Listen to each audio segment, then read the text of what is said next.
Troisième nuit d'occupation des locaux pour les salariés du Crédit Foncier de France qui retiennent leur PDG. Réforme de la justice, le président de la République s'exprimera demain soir à 20h sur France 2. Paris-Dakar, Shinozuka vainqueur dans la catégorie automobile. Pour les motos, c'est le français Stéphane Peter Hansel. Les grands moments de ce rallye dans ce journal. C'est le film de la semaine, La Rançon, avec Mel Gibson, histoire d'un père dont le fils a été pris en otage et qui ne réagit pas comme tout le monde s'y attendrait. Madame, monsieur, bonsoir. Plusieurs centaines de salariés du Crédit Foncier de France s'apprêtent à passer une troisième nuit dans les locaux de leur siège social à Paris. Ce conflit tourne au bras de fer entre les syndicats de la banque et le ministre des Finances, Jean Arthuis, dont le plan de cession de l'entreprise au Crédit Immobilier de France est rejeté. Dans les locaux du siège social, les salariés retiennent leur PDG. Yannick Letranchant, Jacques Gérard. On se relaie avec tous nos collègues. Nous venons de la délégation Normandie-Rouen. Et puis nos collègues nous ont appelés hier, nos collègues parisiens nous ont appelés en renfort. Des renforts pour tenir un véritable siège. Des renforts et des provisions. Le ravitaillement semble rodé. Il faut dire que cela fait maintenant 3 jours et 2 nuits que le Crédit Foncier est occupé par une partie de ses salariés. Boulevard des Capucines à Paris, la vie s'organise, bon an mal an. On est prêt à durer très longtemps, on est bien organisé, il y a une énorme solidarité, et notamment les retraités du Crédit Foncier qui amènent de la nourriture, les époux, les femmes, les maris qui viennent nous soutenir. Et là je suis venue en tant qu'épouse, moi je ne suis pas salariée du Crédit Foncier, je suis venue simplement en tant qu'épouse, mais si je travaillais là, je pense que je saurais m'organiser. Drôle d'allure pour une banque, matelas, sac de couchage, bouteilles vides, bouteilles pleines et mots fléchés pour passer le temps. On passera une nuit ici, puis demain on partira, il y en a d'autres qui arriveront, on fait un roulement, on est 8 à arriver pour coucher ce soir, il y en a 8 qui pourront partir ce soir pour chez eux, donc demain ce sera l'opposé. C'est sûr, l'occupation du Crédit Foncier s'installe dans la durée. Le personnel refuse ce qu'il appelle le démantèlement de la banque. Nous, on aime nos clients. Nos clients, pour nous, c'est vraiment notre famille. On essaie de les aider au maximum. Et c'est pour ça que nous sommes si amers aujourd'hui. Le gouverneur du Crédit Foncier est toujours retenu par les salariés. Pas de violence, mais de la fermeté. L'occupation continue, même si les grévistes souhaitent tout de même pouvoir accueillir dès demain les clients de la banque. Dans le détroit du Pas-de-Calais, un tanker est entré en collision avec un autre cargo. 4500 mètres cubes d'essence se sont échappés du navire, mais aucune pollution sérieuse n'est à craindre, disent les spécialistes. Ce détroit entre la côte française et la Grande-Bretagne n'est large que de 30 km à peine et la circulation y est intense, 600 bateaux par jour. C'est pour cette raison que les autorités maritimes y ont instauré un rail, une voie montante, une voie descendante, et les accidents sont extrêmement rares. Anne Mourgue, Patrick Wurstorm.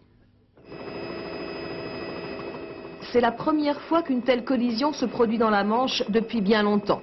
Un épais brouillard, une erreur de navigation pour un petit cargo mexicain, et c'est le gros pétrolier qui se retrouve sur le flanc. C'est ici qu'a été reçu l'appel de détresse. Toute la journée, le contact a été gardé avec le navire. Le creuse du Grinet, un endroit stratégique pour une mission difficile, la surveillance du Chanel. Un vrai casse-tête. C'est le détroit le plus fréquenté au monde. 600 navires se croisent chaque jour, sans compter les ferries qui coupent la route pour aller en Angleterre. Indispensable, des règles strictes pour éviter les accidents. Qui est géré par les Anglais. Les navires qui transportent des marchandises dangereuses sont tenus de nous appeler lorsqu'ils passent la bouée Bassurel. On les localise à ce moment-là, quoi. On les suit tout au long de leur traversée du détroit.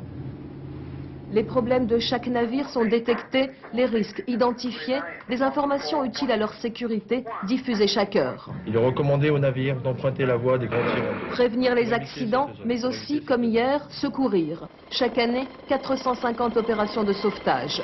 Ça va de la baignade et de la planche à voile en difficulté au ferry, à l'accident sur un navire de commerce ou sur un navire de pêche. Un dispositif efficace, les accidents graves sont exceptionnels. Hier, les 2 cargos étaient à la limite de la zone surveillée, hors de portée des radars. Dans les Alpes, sur le versant italien, à l'entrée du tunnel sous le Mont Blanc, une avalanche hier après-midi a recouvert une piste de ski de fond. Un skieur a été tué, 3 autres blessés et un randonneur est toujours porté disparu. Et l'on craint de nouvelles avalanches ce soir. Françoise Vallet. Shit! I got it. Via, Laura. Copriti, Laura, sì. La panique sur les pistes quand la coulée de neige poursuit son chemin. Une coulée de neige d'1 kilomètre de large, partie 5 kilomètres plus haut dans la montagne. C'est en fait un énorme rocher qui s'est détaché de la paroi à plus de 3700 mètres d'altitude. En s'écrasant sur le glacier de la Brenva, il provoque une énorme avalanche, un amas de roches, de glace et de neige qui s'arrêtera à 800 mètres seulement de l'entrée italienne du tunnel du Mont Blanc. L'avalanche a fait un mort et 6 blessés légers, des personnes commotionnées. Depuis hier soir, un skieur, un jeune homme de Milan, est porté disparu. Aujourd'hui, 50 secouristes accompagnés d'une vingtaine de chiens ont essayé de sonder la montagne. Leur travail est rendu difficile par la présence des rochers et des blocs de glace sur une épaisseur de 50 mètres par endroit. Néanmoins, les recherches se poursuivront demain.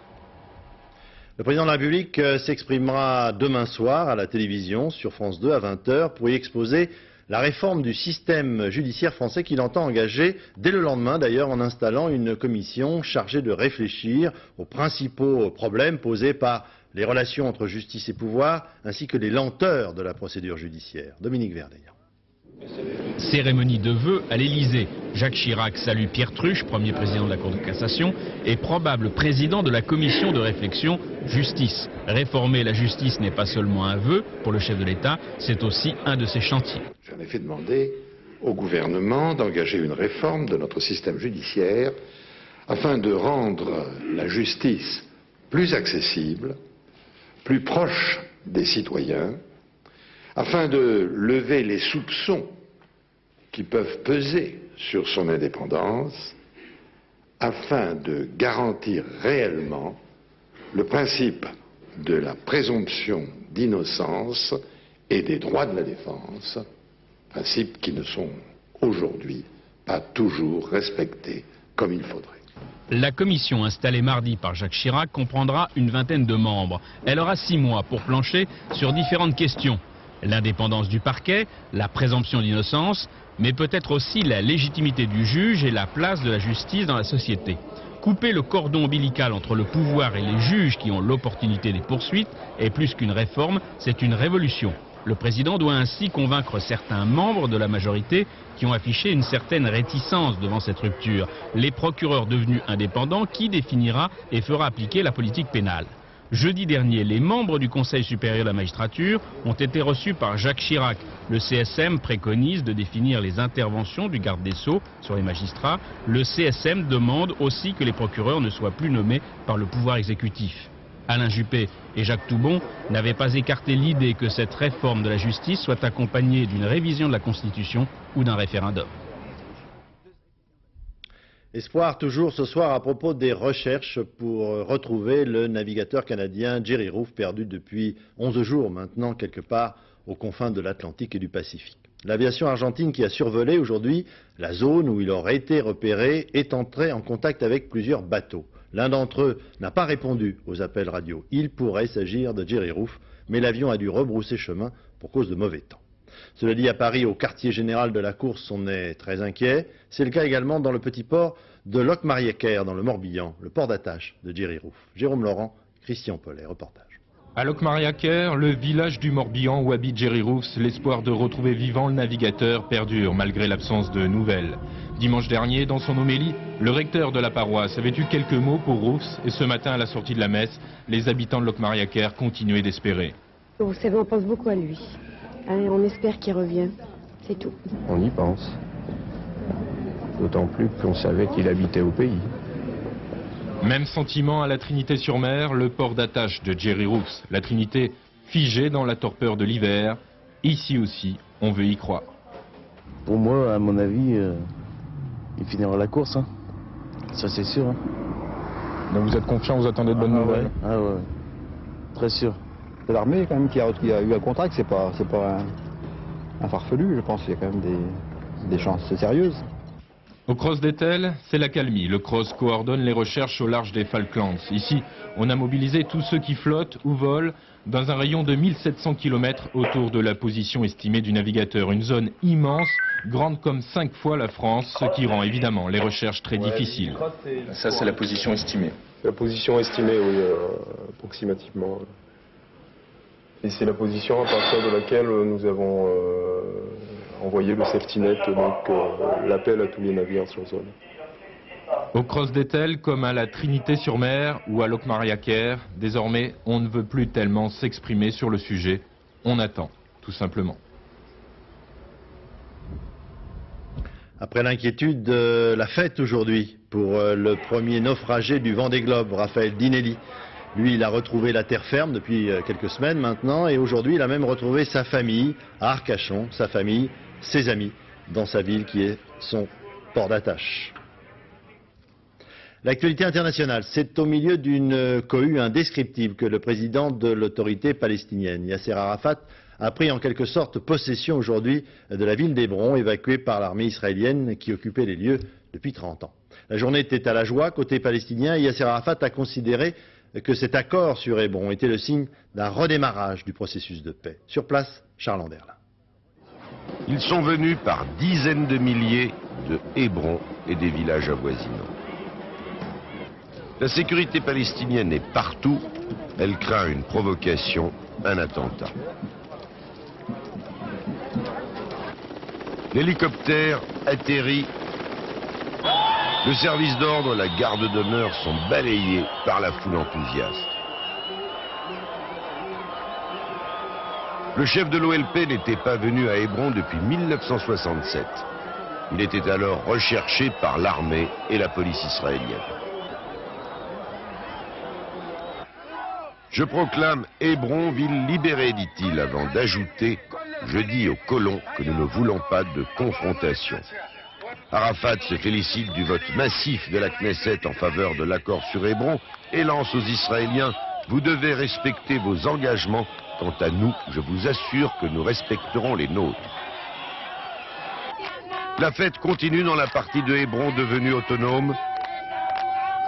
Mais dans le quartier resté sous contrôle israélien, les Palestiniens veillent à ne pas provoquer les colons juifs qui semblent encore en état de choc.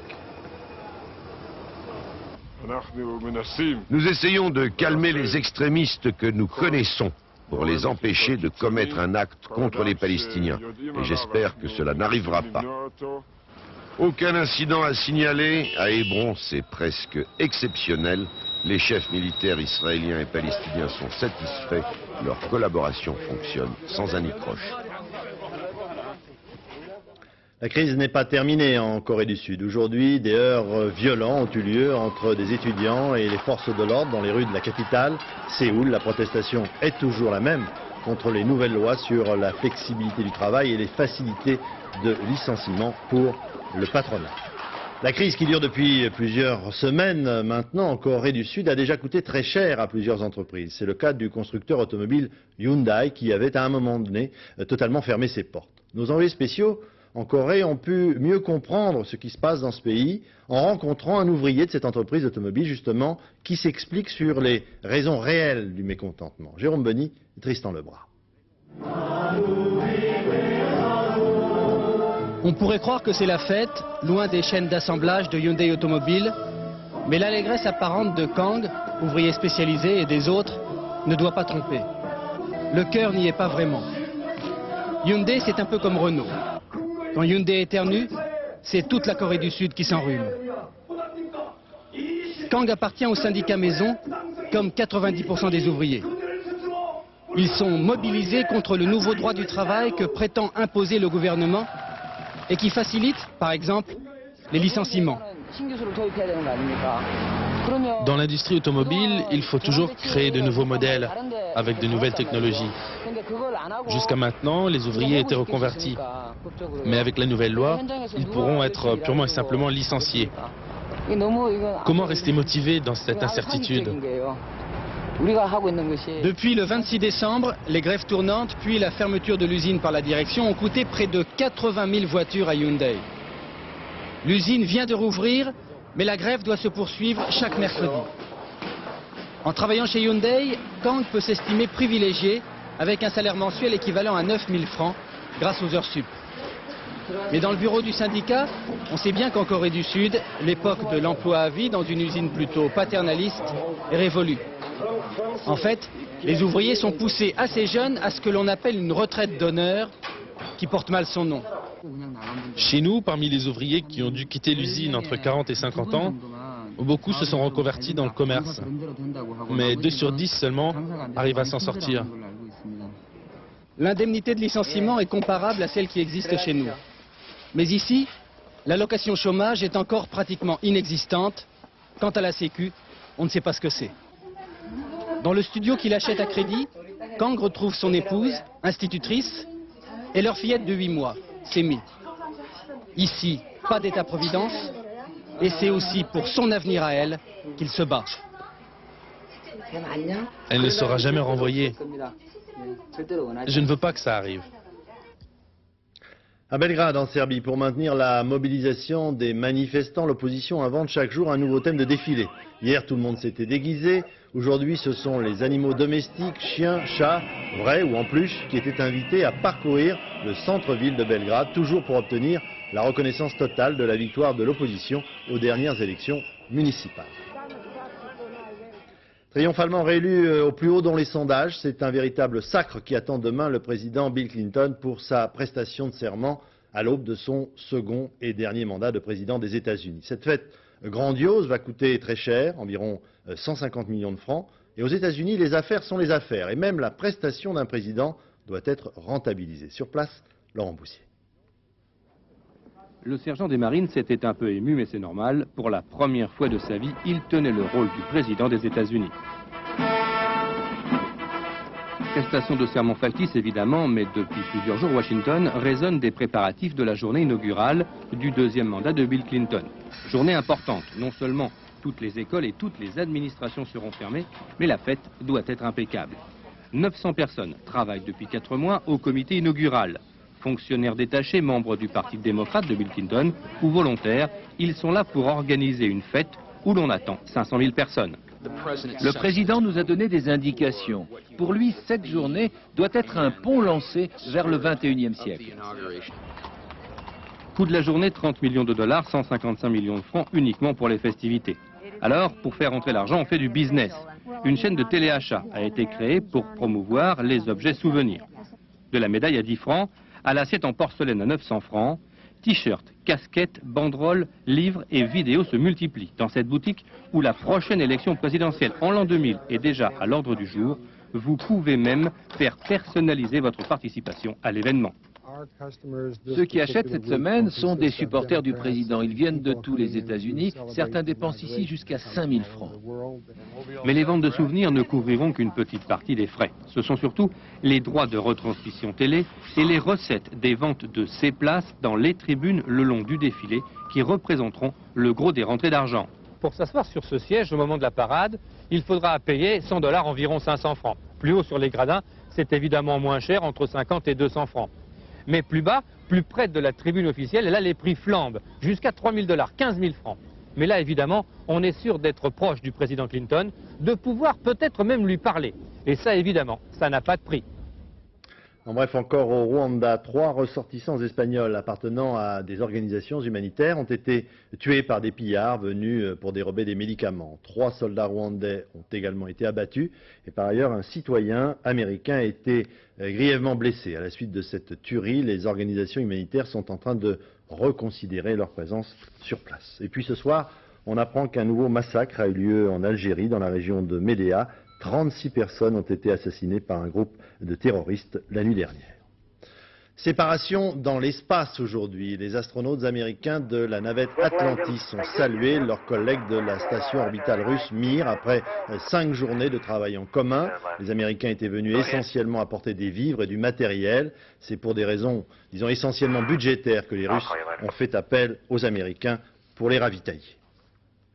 Retour sur Terre, il y a à peine 24 heures, l'Alsace et la Lorraine patinaient sur le verglas et le cas risque malheureusement de se reproduire dans les jours ou les semaines à venir. Voilà donc à votre disposition tous les moyens d'éviter les glissades en voiture. Luc Bazizin, Alain Poirier. Pour qu'une voiture tienne sur la route en temps de verglas, quelques équipements peuvent secourir l'automobiliste. Sur les voies enneigées, les chaînes sont le plus souvent utilisées. Elles sont les moins chères, environ 300 francs, et sont aujourd'hui faciles à monter. Chronomètre en main, il faut compter environ 1 minute par roue. Et voilà. D'autres types de pneus offrent une plus grande adhérence. Pour la neige et la glace, le pneu à clous, environ 600 francs par roue. Et celui-ci, le lamellisé, peut être utilisé par mauvais comme par beau temps. Ce sont ces petites fentes qui, en s'écartant au freinage, ralentissent la voiture sans la faire déraper. Voici ce qui se passe quand une voiture ne profite d'aucun équipement particulier. Voici maintenant la même voiture avec son système électronique de stabilité sur glace enclenché, l'ESP. En fait, regardez, seule la roue avant gauche est freinée. Ce qui a pour effet de redresser le véhicule. En cas d'adhérence moindre, le système agit individuellement sur chacune des roues. Ce n'est pas du tout un gadget, c'est un événement en termes de sécurité, aussi important que l'ABS à son lancement. C'est un grand pas en avant en termes de sécurité active. Ça vaut 7500 francs. Autre moyen de mieux tenir sur la glace, les 4 roues motrices, aujourd'hui adaptées à des berlines classiques, par exemple par Subaru. Avec 4 roues motrices, vous avez beaucoup plus d'adhérence, quoi qu'il arrive. Même sur un petit véhicule qui serait même léger. Et le surcoût est de combien? Une 4 roues motrices, il faut compter environ 15 000 francs, 15 à 20 000 francs. Quel que soit l'équipement, l'automobiliste doit de toute façon conduire prudemment, à vitesse modérée et ne jamais freiner brusquement. Un grand bol d'air ce week-end dans le Vercors, la foulée blanche, 7000 concurrents en 3 jours pour une course, 5, 20 ou 42 km selon les capacités de chacun. Reportage Emmanuel Lefort, Alain Poirier. Depuis 18 ans, le massif du Vercors accueille l'une des plus grandes courses de ski de fond. Certains recherchent la performance, d'autres comme la famille Cloarec venue spécialement des Bouches-du-Rhône viennent simplement participer à cette fête. Ce qui est bien, hein. Joël, le papa, va courir seul les 20 km et Josette, la maman, reste avec les enfants pour les 5 km. Un véritable marathon pour ce petit bout de chou. La foulée blanche réunit aussi les amis. Il y a Arlette et Jacqueline au départ pour la première fois. C'est un rêve que je réalise, ça fait longtemps que j'avais envie de faire la foulée blanche. C'est-à-dire cette année, on va faire la foulée blanche. C'est pas une compétition, pour nous, on la fait pas en compète. On la fait en promenade de mamie. Ce matin, ils étaient plus de 4000 à prendre le départ de la course. Une véritable marée humaine. Difficile dans ces conditions de faire sa trace. Alors on se bouscule un peu, on se marche sur les skis, mais très vite, chacun trouve son rythme. Les premiers traversent le petit village d'Autran. Derrière, en queue de peloton, c'est la vraie galère. Elle est pas sympa votre copine, elle vous a laissé. On avait dit qu'on s'attendait pas parce que la pauvre, si elle m'avait attendu toutes les fois que j'ai pris une gamelle, j'ai dû en prendre 5. Loin devant Arlette, il y a Joël, notre papa. Le style est plus efficace, mais la fatigue fait son apparition. À l'arrivée, sa famille l'attend depuis près d'1 heure. Joël boucle finalement ses 20 km en 2 heures et ravi de retrouver les siens. Ben, je vois qu'ils sont tous arrivés avant moi, je suis le dernier quoi. Ils sont meilleurs que leur père quoi. C'est très bien. Toute la famille Cloarec était donc enchantée, même Marie-Noël, la petite dernière, qui devrait bien dormir cette nuit. Le 19e Dakar s'est terminé aujourd'hui. Vainqueur dans la catégorie automobile, le japonais Shinozuka sur Mitsubishi. Catégorie moto, première place pour le français, Stéphane Peter-Hansel, sur Yamaha. 2 semaines de course et cette année encore de très grands moments. Florent Gautreau. David Castera a fait 8000 km sans tomber. Il a attendu Dakar aujourd'hui pour illuminer le rallye d'un des plus beaux soleils. Sans conséquence, le Lac Rose accueille les hommes en bleu de Yamaha en vainqueur. 2 km à peine 2 km, et ça va être le bonheur. 5e victoire dans le Dakar pour le français Peter Hansel et première victoire pour le japonais Shinozuka sur Mitsubishi. Tu sais plus si tu dois rigoler ou si tu dois pleurer. C'est toujours magique d'être ici. Magique pour les uns, tragique pour les autres. Jean-Pierre Leduc aura vécu sa passion jusqu'à la mort.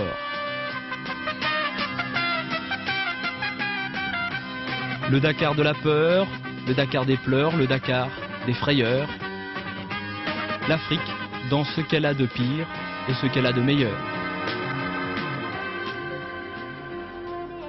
Les océans de sable, les mers de poussière, les vagues de latérite, rien n'aura été épargné aux galériens bruyants, surtout pas la chaleur et la sueur. On voit même des motos s'envoler, comme les espoirs déçus d'aventuriers fourbus.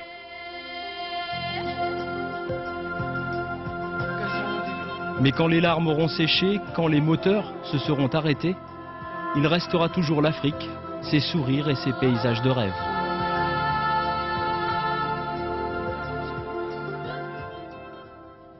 Montage Jean-Bernard Contou. Football, PSG a arrêté la série noire en 32e de finale de la Coupe de France. Eh bien, le PSG a battu Besançon, National 1, 3-0. Champion du monde des super légers de boxe, le Français Khalid Railouf est de retour chez lui, à Cergy-Pontoise, après sa magnifique victoire la semaine dernière aux États-Unis contre l'Américain Frankie Randall. Le champion a été fêté par les siens après ce magnifique exploit. La haute couture française à l'heure britannique. Après le départ de John Galliano pour Christian Dior, c'est un Écossais, Alexander McQueen, qui a pris en main la collection Givenchy et ses modèles de l'été 97. C'était l'événement attendu de ces présentations et il n'est pas raté. Sophie Mézel, Frédéric Delarue. Tout était soigneusement prévu pour que la tension soit à son comble. Icare suspendu dans les airs, Cupidon en gardien du temple de la mode et Bernard Arnault, PDG de LVMH, venu soutenir son poulain. L'effet aurait été pesant si la collection n'avait été une réussite. Alexander McQueen, le nouveau directeur artistique de Givenchy, a prouvé qu'il savait offrir du spectacle et qu'il était maître en l'art et la technique. À la recherche de la toison d'or, il a balayé la mythologie grecque, Jason, ses argonautes et leurs armures d'or, et Médée en princesse à plumes.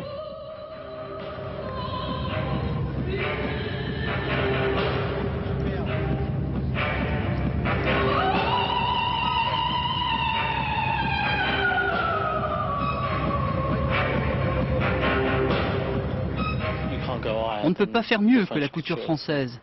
J'ai atteint une limite et je n'ai que 27 ans.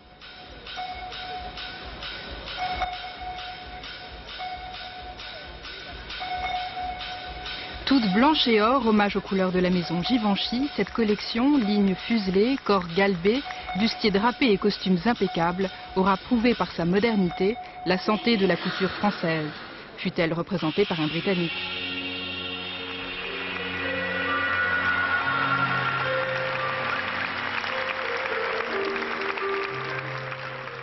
Nouveau voyage à Richeranche, dans l'enclave de Valréas, dans la Drôme, la patrie de la truffe dont nous avons souvent parlé au moment des fêtes de fin d'année. Chaque année, encore, le 3e dimanche de janvier, le prêtre de la paroisse y organise la messe des truffes, une cérémonie très particulière. Yannick Aroussi, Lucien Telu. Drôle de paroissien, chapeau noir, grande cape, médaille et un objet de culte au nom mystérieux, tuber melanosporum. Je fais partie de la confrérie de l'ordre de la truffe noire. C'est une confrérie quand même un peu particulière, tout à fait gastronomique. Et je crois que la truffe en tant que telle est très appréciée par tous les gourmets. La foule se presse dans la petite église qui, une fois par an, fait le plein de fidèles. La truffe semble être un excellent remède contre la crise de foie.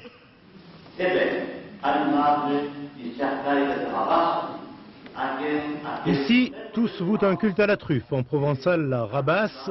Et Richeranche, pays des rabassiers, rend en partie à Dieu ce que la terre lui a donné, au cours d'une quête très particulière où l'épicurien rejoint le sacré sous les bons auspices d'un prêtre comblé. Il faut chercher le royaume de Dieu comme on cherche les truffes. Voilà, c'est un petit peu le résumé de mon homélie. Il y en a 8 kilos net, donc 8 kilos à vendre aux enchères. Une bonne année? Ah oui, c'est la meilleure peut-être. Reste à transformer le diamant noir en espèce sonnante et trébuchante. Une fois, 650, 2 fois. Pas d'opération du Saint-Esprit, mais tout l'enthousiasme des confrères de la truffe noire et la générosité des acheteurs. Cette année, la vente a rapporté 17 000 francs consacrés à l'entretien de l'église de Richeranche, capitale française de la truffe. Et Richeranche, c'est bien entendu dans le Vaucluse.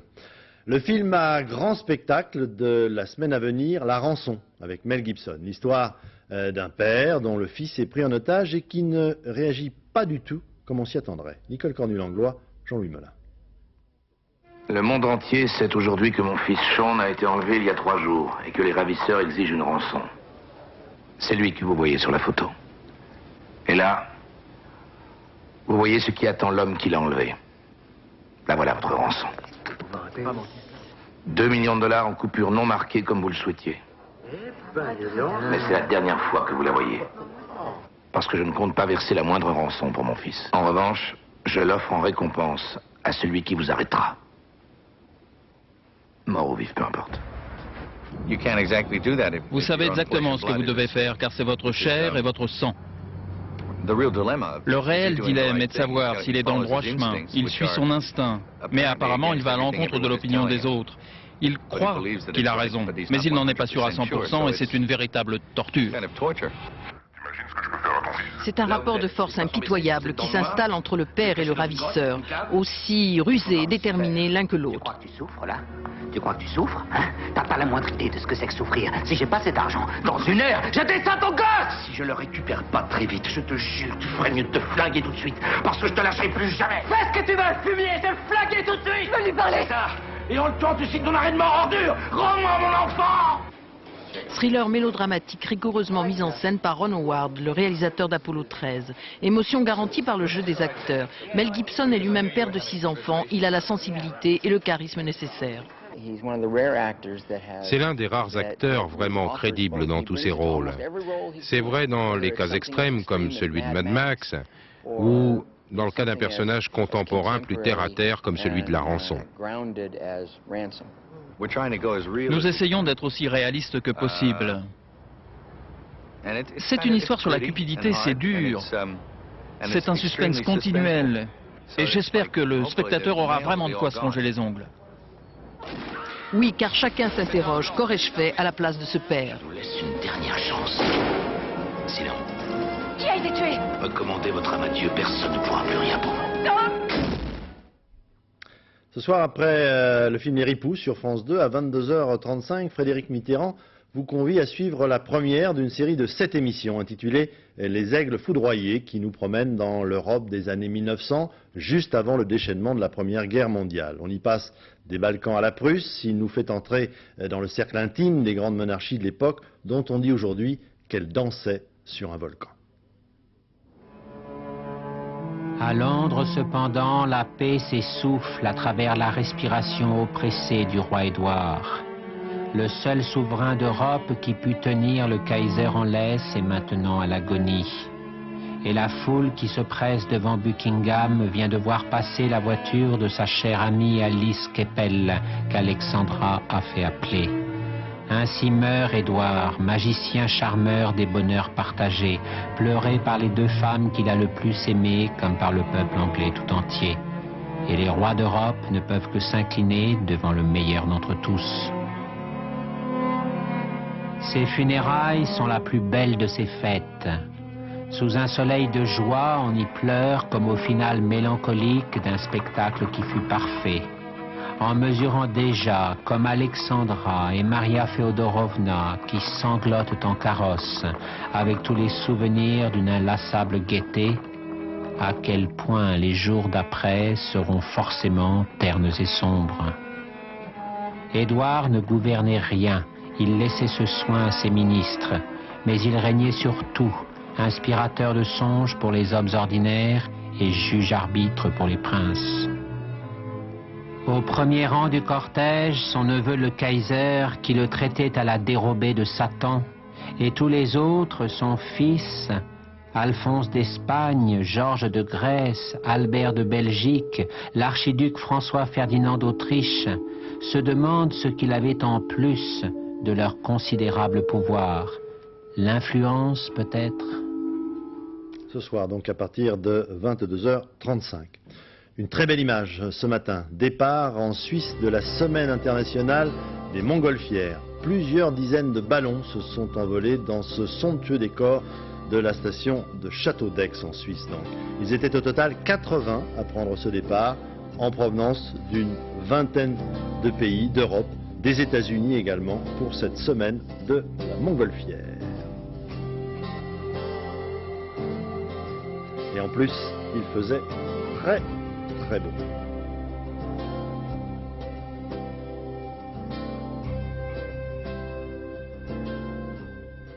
La météo dans un instant, Isabelle Martinet, grisaille au nord, pluie au sud, température douce pour demain. 20h50 donc le film Les Ripoux, ensuite la série de Frédéric Mitterrand dont vous venez de voir un extrait. Dernier journal, Florence Dauchet aux alentours de 23h55. Demain 13h, Patrick Chêne. Quant à moi, je vous retrouverai demain soir à 20h. Je vous souhaite une excellente soirée sur notre chaîne. Bonsoir.